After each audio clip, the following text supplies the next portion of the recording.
Hey guys, I am making mushrooms, morel mushrooms that we found up off of Forest Road 7250, and then off of that road.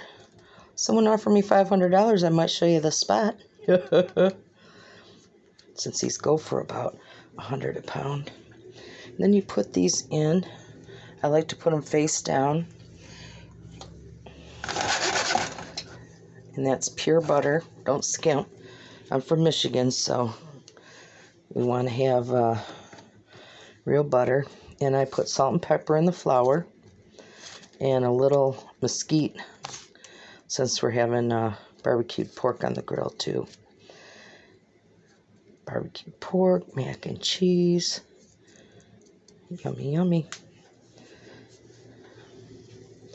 There we go. Finally getting a sizzle going on there.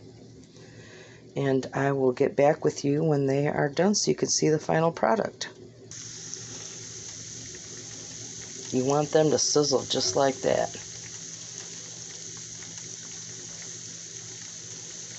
Wait till they get a little crisp, nice and crisp. You flip them over, crisp, crisp, crisp.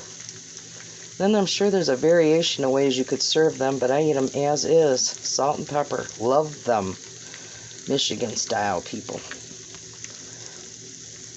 Now, the last time I tried to make this video, I did something stupid to my phone and it stopped recording. So I'm trying to show what it looks like right now, and hopefully I'll be able to flip them and not mess my phone up. But if not, peace out.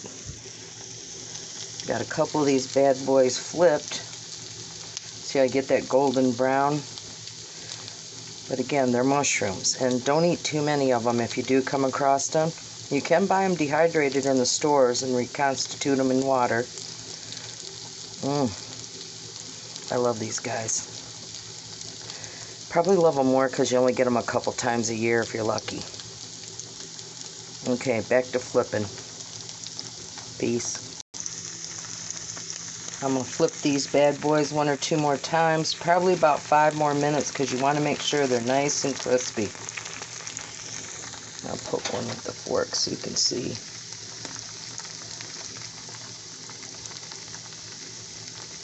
And that's how I flip them. I just flip them with the fork. You want to make sure they're golden all the way around. Yummy, yummy, yummy. Mushrooms are so good for you. And that's how you cook morel mushrooms, Michigan style. Peace out, y'all.